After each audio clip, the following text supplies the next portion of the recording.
Bigbo Quest contains profane language, extreme violence, drug/alcohol use, and suggestive content. Ryan, do you remember? This time on Bigbo Quest, Brian's dead. God, I don't know why it's so fucking funny to me. Do you? There are two interactions I remember. There was the moment I had started the thought in my mind and then finished it vocally as I was driving you home one day, or one night after a hangout, and it's just, we're getting up to this light, and it turns yellow, and I'm like, fuck, yeah, God, I don't want to stop this fucking light, I'm just gonna go home. Like, that's all in my head. You proclaim. That was all in my head, and then, then the words What I got. Wait, I like this very much. Let me tell the rest of the tale, because I was in the passenger seat, and what Brian did not only changed my life. Like, this is a thing Reagan says now when we approach a yellow light. Like, this is the bit. Oh, no. But I'm just in the passenger seat, and we're coming up to this yellow light. I look over at Brian, and he just goes, "Fuck it, I'm hard." And keeps going. But Ryan, the other memory I had, and it involves a traffic light, was like I have there's an intersection that I like for years I've had a vendetta with this light. It is the longest light in our area in terms of waiting, and every time in the middle of the night I'm just like, whenever I was driving Ryan or somebody home, we'd get to this light and I'd be like, God, I fucking hate it. It's like yellow goes red, and I've had it. So I decide, like, it's the middle of the night. There's nobody around. So I run this red light. But not only do I run this red light, like, I lean forward into the windshield and flip off the camera as we're rolling through. And kind of you let out like a middle volume scream, like it was the purest fuck you to the powers that be that you could give at the moment. I'd like to think the only reason I never got like any sort of traffic violation for it was somebody, that one wasn't automated. Somebody was looking at that and they're like, you know what? Fair enough. Looking whatever. at the time, looking around the intersection. I don't blame you, bud. Little did we know, Brian was driving someone else's car. I mean, We're I technically was. Yeah, technically. We're criminals. You know what? Honestly, after the whole blow my dick off story, I don't think we can say anything worse at this point. And we're gonna commit so many crimes in this forest, this time on Bigbo Quest. Last time on Bigbo Quest, things were real bad in town. There was a man named Dick Lingler who harassed Wolfsbane, and Graybeard turned him into goo. Wolfsbane visited the Church of the Underlord and found that the doors were locked. When he broke in, there was a secret mass going on that Aurora dismissed him from. Our party went to the outskirts of town and met a fairy named Frink Sprinklefink, who agreed to join them on the next part of their journey. They got a message from PP Coolsquire, who wanted them to visit in person to discuss something quote-unquote sensitive, but when they arrived at his store, they found him behind his desk, bleeding out, with a smoking hole in his head. And we also don't really talk about that part in this episode. Sorry about that. Oh, also, while I got your attention, I didn't mention it in the last episode, but Frink Sprinklefink is non-binary and also accepts all pronouns. So I just kind of call them everything. So that's why I do that in this episode. Alright, it's Bigbo Quest time. We find our heroes exiting the northern section of Bingisburg and passing into the lowest corner of the Silent Forest. One Frink Sprinklefink, the fairy, floats behind our heroes, and as we approach and the kind of shade brought by the canopy of the trees makes the path ahead much darker. And Crink goes, "Oh shit!" It looks like the forest grows ever darker the deeper it goes. I mean, I have no problem with darkness, and I'm gonna spark up a little fireball in my hand to try and light our way. Zach, give me wit investigation. You do the fireball just fine. Let's see if you notice anything. I'm healthy. That's one success. One success. As you hold the fire up, like, it illuminates that shade, but the color's a little bit more brown than you would expect. And as you guys step forward to the start of the pathway, you step unmistakably into a thick layer of sap that Seems to cover the path ahead of you, broken up by these lines continuing into the forest. Can I just take my shoes off? Oh, sure, yeah. I'm gonna turn back around. Guys, it's a little sticky up here. And you took your shoes off, Wolfsbane, and put it. Oh, I thought I could get out of it. No, it's all stick. It's all stick over here. Thank you, Wolfsbane, and I'm gonna start like wind stepping above the sappy floor. Okay, Brian. Oh shit, that's wild. Okay, so Zach, you are very much grounded. But Graybeard, we see you take like 2 wind steps up, and you're just floating ever so slightly above this layer of sap that lines the pathway ahead that you can see. Crink Sprinklefink is also floating, like, well, not a problem for me, so... So... Am I just stuck here, or are you guys gonna... Oh, you're able to move. It's just not easy. Oh, I can still move in the stick. Okay. Mm-hmm. Cool. Are you guys ready to begin? You know what? My piggies is stuck. I'm fine with my piggies being stuck for the moment.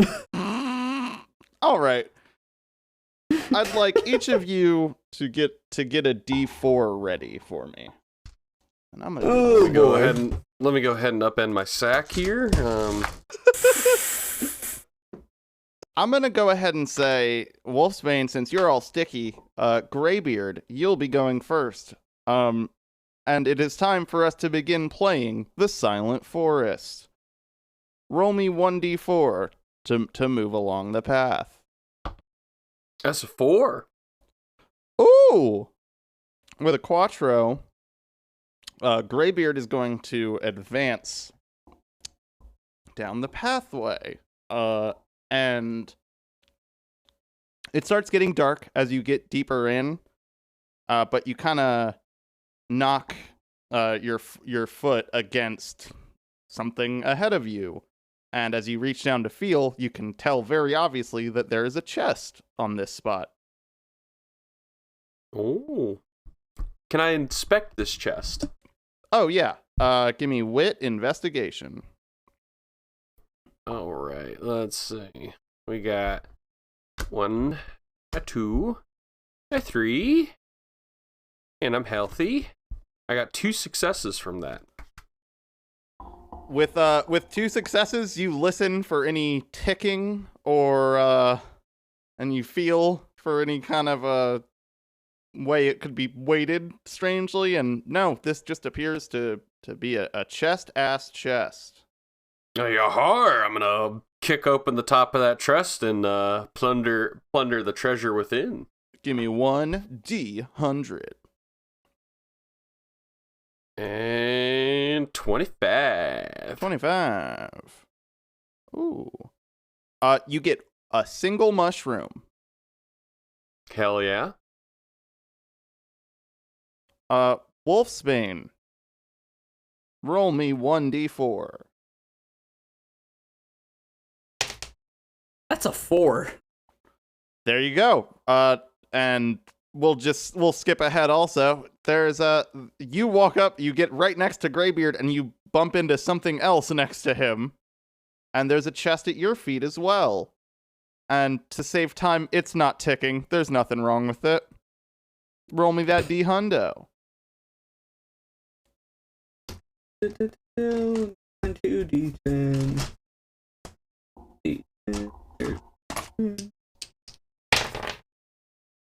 This is gonna be 56. 56. Oh, you get a blast mask, which is going to give you +1 to explosives. And I will add that on the sheet. All right, and now Crink Sprinklefink is going to take their turn. That's a fucking 4. What do you know? And then, so you guys are just like there on this path on your own, and then from behind you, you hear, "Hey, gamers!" And she's gonna roll 1d100. Crink got a dagger, and not really sure. I'm gonna flip one card to see if Crink can keep this dagger upright. Oh boy. You just hear a clink. Crink hears a clink. And Graybeard, you're ready to move. I'm easing on down the road here. Let's see. It's another 4. Oh. So here's where we find the fun of the Silent Forest game. Because we're going to see Graybeard just kind of like wave at you guys and start moving forward.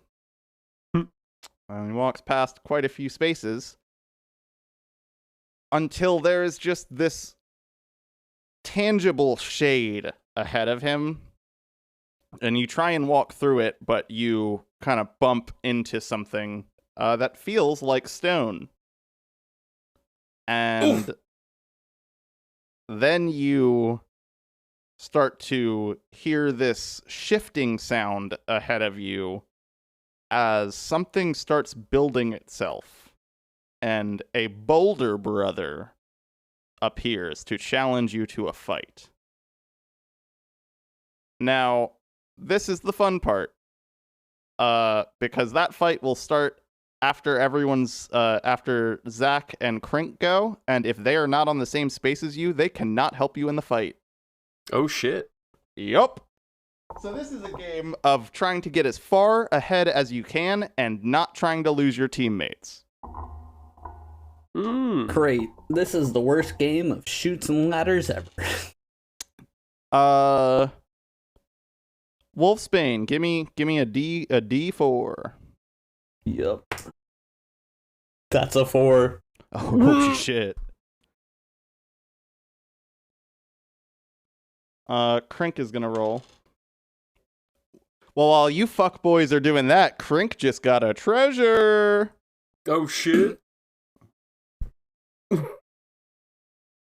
We should have grabbed this knife, right? Don't need it. Nope. Okay, so Crink Sprinklefink just finds a chest with a bone in it and looks really confused. And now, luckily for combat order, we've got either of you going first, and this boulder brother stands ready to battle. Ready to boulder. I'm gonna throw my arm across Graybeard's chest. Dad, I got this one. And I'm gonna throw the last combustone that I have. Now that I have +1 to explosives. So flip me explosives and brawn. And if you fail, Graybeard will get a chance. Okay. Healthy. That's 2 successes. Yeah. And then lastly, roll me 1d20.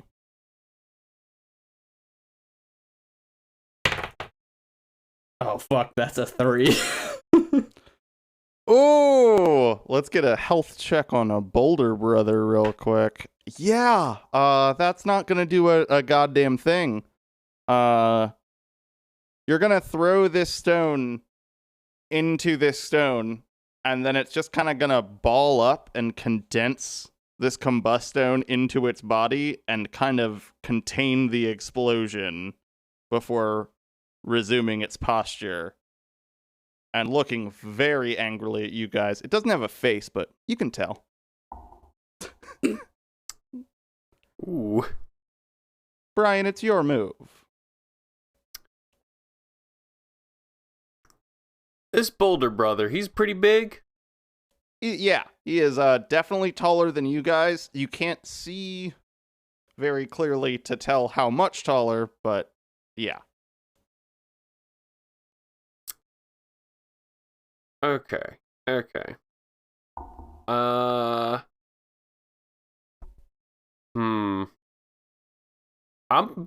gonna whip out my 16 foot of chain and try and like just tie him up, like kind of quickly wrap around and chain. Oh my this fucker. God. Well, my question is, will you be using any wind magic to speed that up? Yeah, I'm gonna be like wind stepping around him, like kind of like whoosh. Brother, that's wit and wind. I love Brian's just innate. I'm gonna wind step it. Alright, let's see. We got 1, 2, 3, 4, 5. I'm healthy.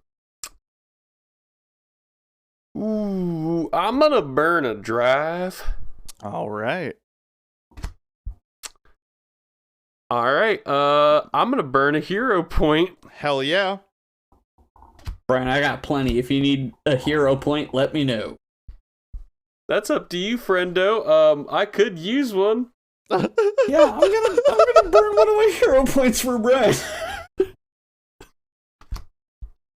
I love sitting here not knowing what the exact results are, but just hearing the tone. I'm gonna burn another hero point.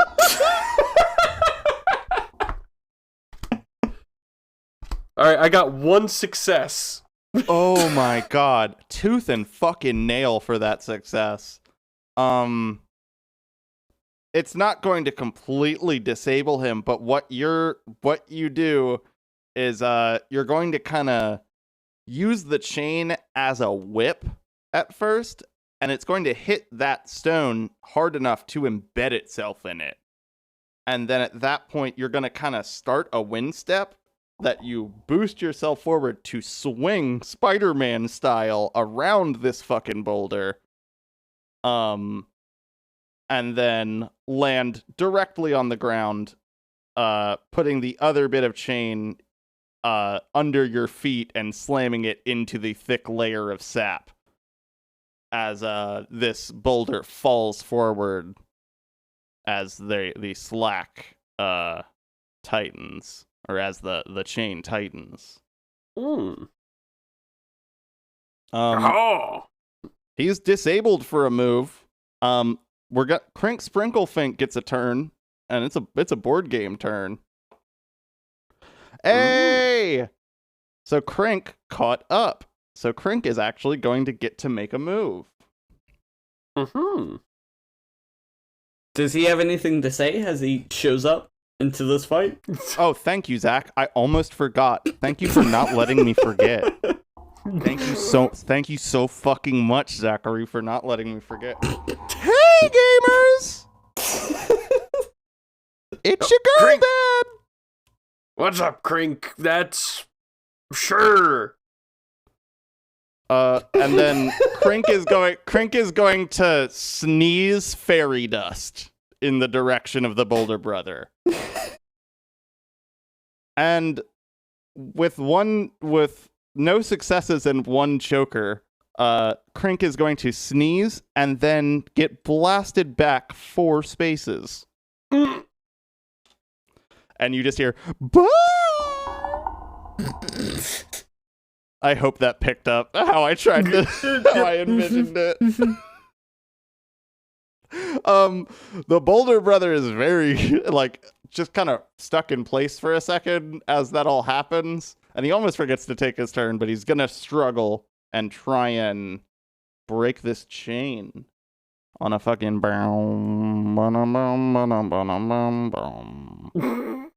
and he fails horribly, and you just kind of hear this hellish grinding of stone and metal.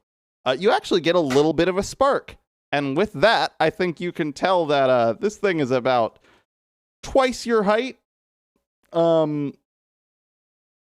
This is a little giant. Ah. I took the lead, Brian. Do you wanna take this one?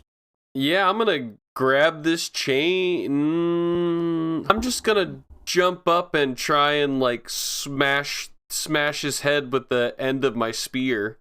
Oh shit. Or staff. Staff. Sorry. Yep. Yeah. Yeah. Give me brawn melee to just jumping slam and try and use the edge of this to chisel.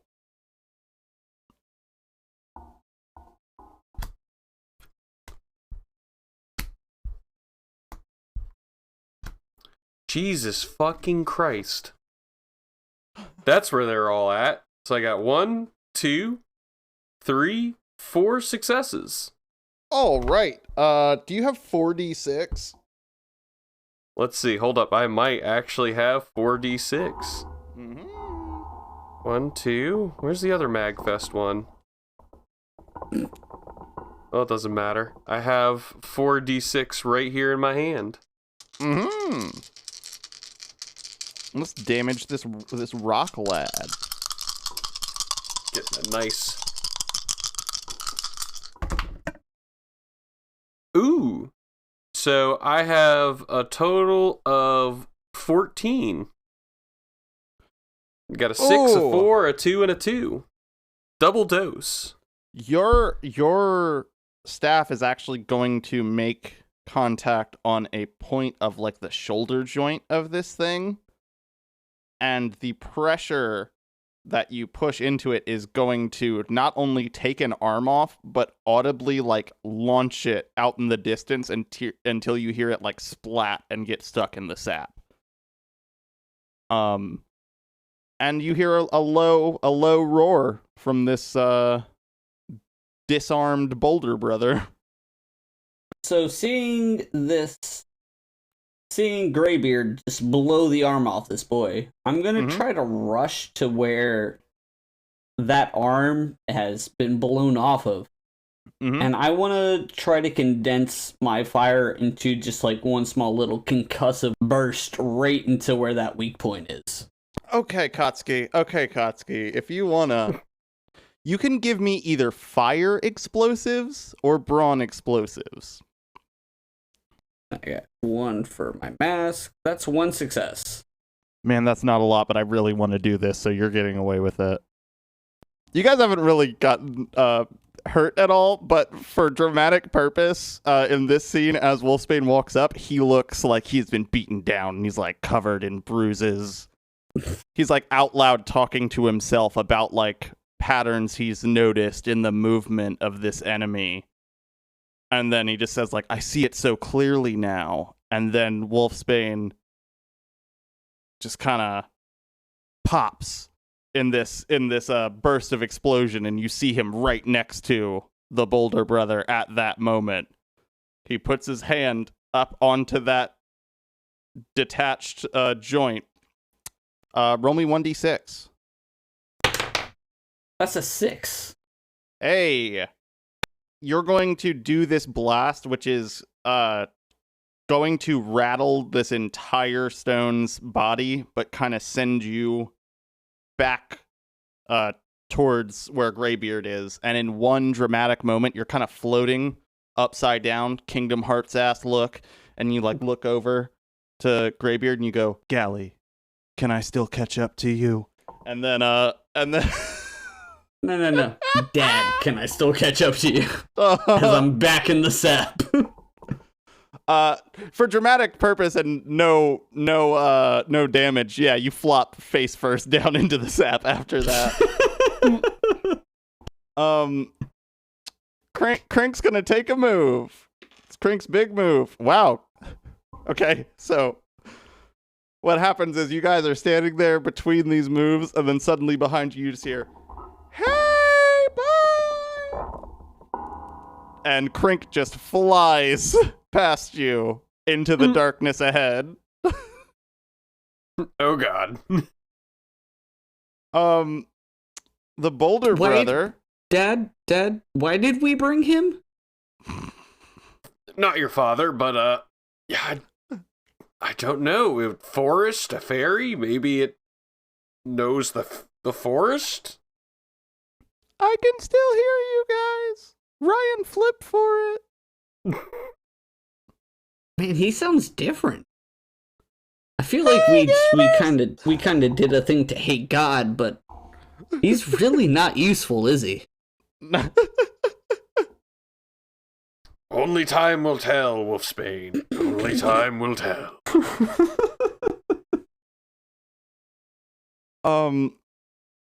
Boulder Brother's gonna take a move, and he is going to try and disengage all of the joints on his body and focus all of his energy to the stone mass at his center. And with 2 successes, he's going to do exactly that. And 1 second, you just hear rocks plap against the sticky ground. And then the next, you hear the chains shifting. And there is an audible roll as this boulder heads directly towards you guys. And can you each flip me 2 cards to dodge? Ooh. Oh, no. I got a Joker. Brian, what'd you get? Ooh, I got nothing. Oh. Do you have the gun or do I have the gun? Brian's got the gat. But here's the thing, I'm scared, because there's not much left of my deck, and there is still a double Joker. Are we not shooting this Joker? Zach, you trusted me with this gun. I'm gonna have to say no. Okay. I got 3 armor. I got 3 armor and 3 health. Let's see how bad this is gonna be. So what happens to Graybeard is he does not see this coming at all, and the boulder just kind of pushes him back into or back off of the path into the tree line, and you're going to get stuck to the side of a tree for a second. But Wolfsbane, you are going to be rolled as the creature passes you, and you are pushed through the tree line, and you land on a space on the opposite side. So, Zach is shot so far ahead, and you are still currently stuck to the side of this tree. Crink Sprinklefink is going to try and move backwards to try and help you out, Graybeard. And land exactly right. Crink is gonna fly over and suddenly like, "Hey, Gally!" Ahoy, Crink Spink. Sure. That sounded right. So should I save you or should I fight this big fucking rock? I'd say let's fight that. Kill the rock. Yeah.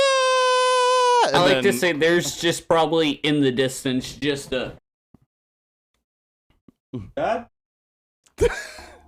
Dad. Dad. I'm scared. Where are you? Crink Sprinklefink is gonna open her mouth to try and send a laser beam of fairy dust at this boulder. And with one regular success and one Queen of Hearts.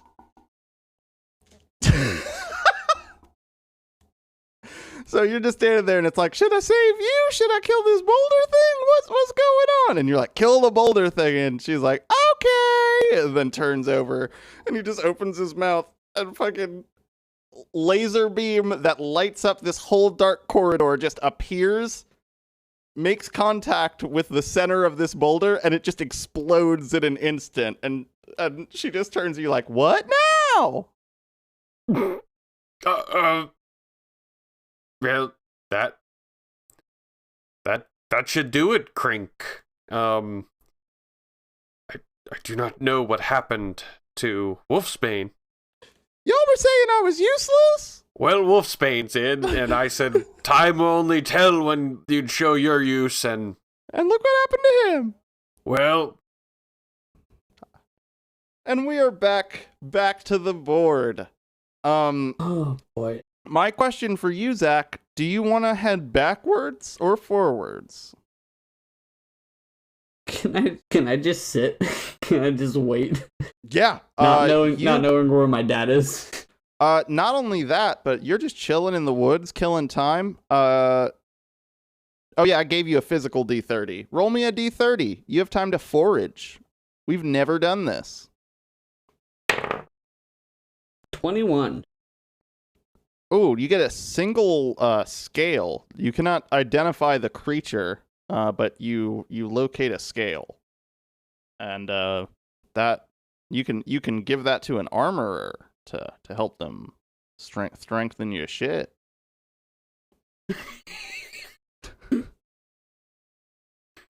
Graybeard. Yeah, I guess I'm gonna roll a different D4. Yeah, change it up. Real quick, actually, Crink Sprinklefink is going to grab your shoulder. Okay. Uh-huh. You're not gonna believe this. Uh-huh. It's another 4.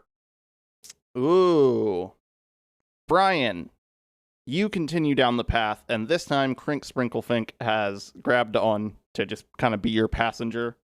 And you step forward a few spaces. Actually, as you move ahead a little bit, there is kind of a break in the overhanging foliage that it's a little better lit ahead of you. And the good thing it is, because the space you end up on, you immediately recognize standing next to you is Mimi LaCranche, the mimic shopkeeper. Oh. And he looks up to you guys and goes, "Hey gamers, what's up?" Mimi, what are you doing in this forest? I literally opened my eyes and I was here. There's a quick cut just to Wolfsbane just kind of sitting there twiddling his thumbs like, man, this is a cool scale. But oh yeah, what's up? Mimi, so you've just approached here? Or appeared here? No, I was literally in my fucking shop 2 seconds ago. Well, do you wish to tag along, Mimi? I don't know what the fuck else I can do, really. Well, then join along. Yeah, okay. Might get you some coin to feed you. Let me add the cardboard box emoji to the map. Mm-hmm. Mimi has to roll independently now also. Oh, God. Oh, no. What's Crink doing? Crink has boarded Graybeard and is just kind of holding on to him as a passenger. So Crink doesn't get a turn? They've elected not to. They've elected to just tag along with Brian. Just holding on to dear God life. Zach, what do you want to do? I guess I'm gonna try and see which way is forward and which way is backwards. Okay, flip me wit investigation to distinguish that.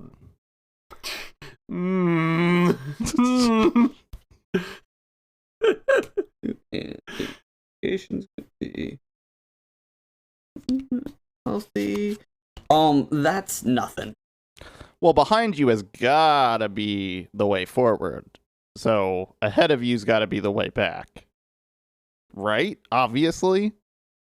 Yes. You gonna make moves? Yeah, so I'm gonna go back. Yep, roll me a d4. I feel like I should roll a different d4 because I rolled a different. That's 1. So, disoriented as you are, and misguided in your directions as you were from no successes, you begin heading further along the path. And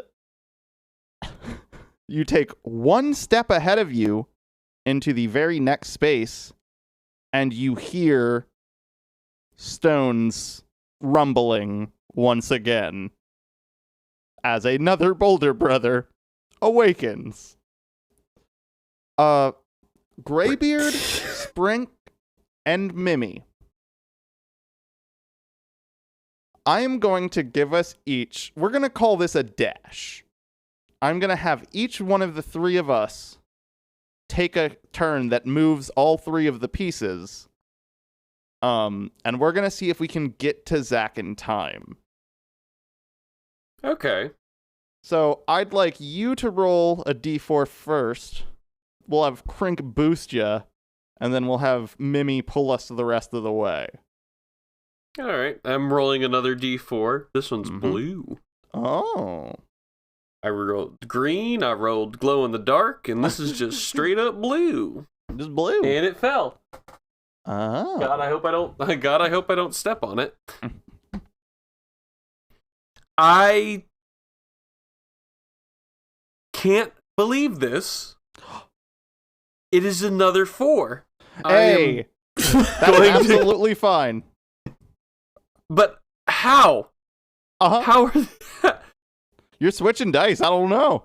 Okay, I was able to group them. So 1, 2, 3, 4. That's a nothing, but it's a good space making. Crink rolled a 3 and actually is going to get to roll for a treasure. CrinkleFink actually is going to open the chest, and there's some glowing moss in it, and they're going to grab the moss and kind of just cover himself in it. And it is glow moss. So as Crink arises, the area around you guys is illuminated much better than before. And you can see spaces ahead of you. You were just short of what seems like some spell that triggers and that summons an enemy. You just narrowly missed that. But now, Mimi Lacranche is gonna try and take this final stretch and see how much of the gap we can close. And that's 3. So Mimi kind of leads the party a little bit more ahead, and it's like, we gotta catch Wolfsbane. He's fucked out here. This is a literal nightmare. So you do know the Silent Forest? From what I've seen in the last 5 minutes, yeah. Very true. So Mimi's like getting ready, and he's like in position waiting for you to start making your move. And at that exact moment, you like look over to him, and there's this kind of foliage tickling the top of his head. You just see these green pine needle-like things just kind of rubbing as if the wind is blowing them. And then suddenly, these green needles grip the top of Mimi's head and very quickly pull him into the darkness of the brush lining the the pathway without a sound. Mimi? Mimi? Oh no. Fuck. Also, just so Brian knows I'm not fucking around. Oh, I can't ungroup him.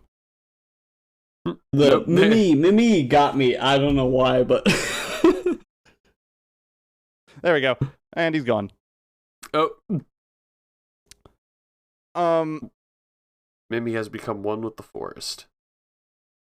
You stand there very confused for a second, prepared to catch up to Wolfsbane. And Wolfsbane, we see you stepping back to the edge of this space as this boulder rises to its feet, and you light up your palms with flame. And Graybeard's just about ready to start his next move when he feels a strange sensation gripping his shoulder. And Graybeard, you look over and you see these green pine needles rested right there. And we'll find out what that's about next time on Bigbo Quest. so we're gonna shoot first and ask questions later. Shoot! Jesus Christ.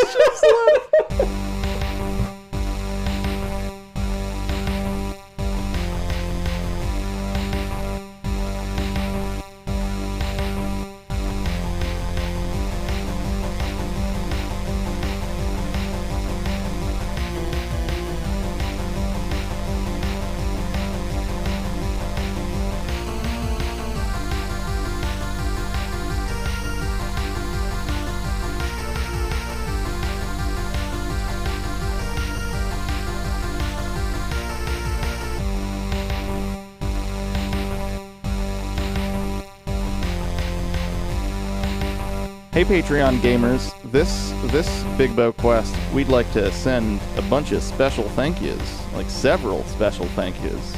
First of all, I want to thank Lil Sprinkle, the OG, who came in here and smoked some weed in the middle of this recording. Did you hear her? We never addressed the blunt rotation, so I'm just gonna take that Yep. out of Little Sprinkle's hands and hand it. Take a little puff past Chris Mitchell right there. It's I guess that's the theme of this one now, guys. Isn't it funny? Ha ha ha! It's the 420 joke. It's the 420 episode, and we're early.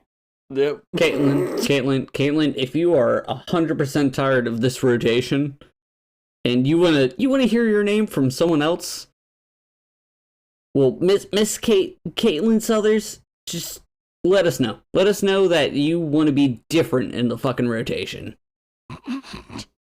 Did you get a notice? Did someone reach out? Theresa DeGraw. Oh God, fuck, Olivia. If you wanna, every time, Olivia, I'm gonna.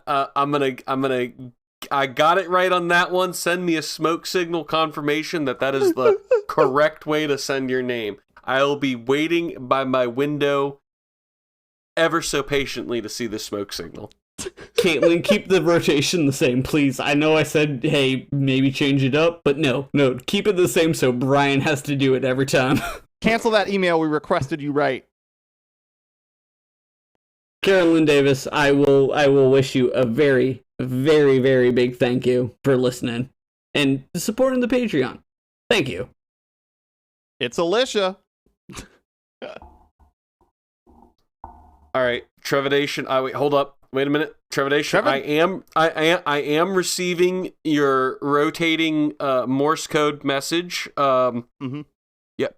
Thank you. Yes, this rotation will stay the same. Okay. I'm glad we've established the rotation. Now, on this episode, we've decided what order we'll read the names. It's a big ol' thanks to Weldington. It's Deborah Cruz. Fuck else you need. I'm realizing that the two names that I've asked about, I am reading, so this is kind of good. Every episode. Every episode, I feel like it feels different every episode, but thank you, Alex Boschel, so much. Just thank you.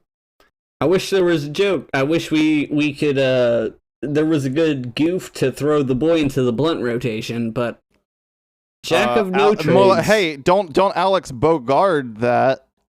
I am trying to hit of that weed. Did I do it?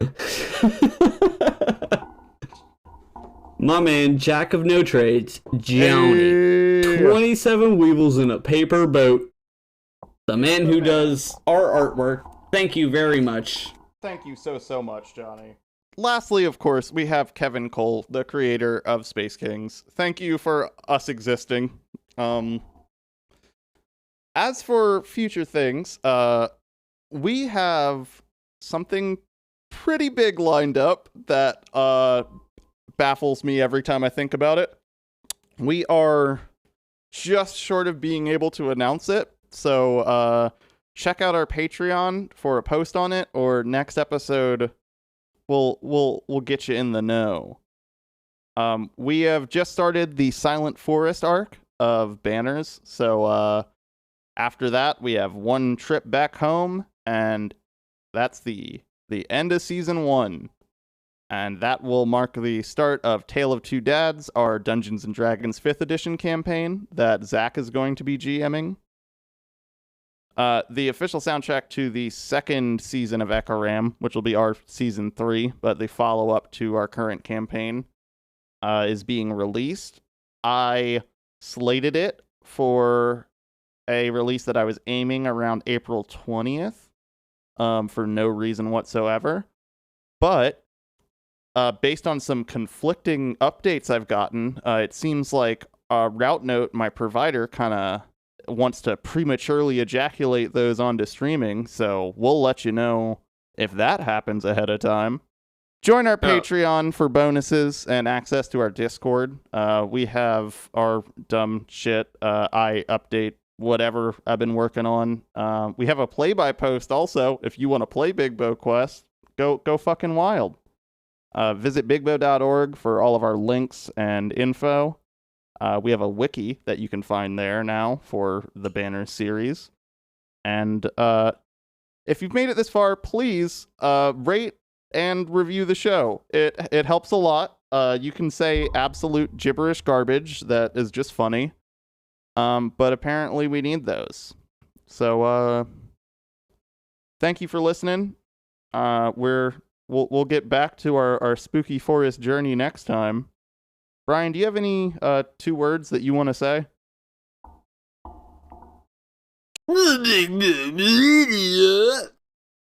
All right, we're calling an ambulance. We're calling an ambulance right now, but I don't want you to worry, buddy. I don't want you to worry, but that one proved to me that we have failed as a species. That was a mutation. And I will reflect on that until the end of my days. Thank you. Just think, I gave up on my dream of being a voice actor. I could have done so much good to the world. That voice that you did is the voice of an anime character named Slime Cunt. I can't. I have broken Zach. I guess your follow up there, Ryan. Ryan's passed his giggle demon onto me. Oh, have a Bigbo good night. I totally forgot.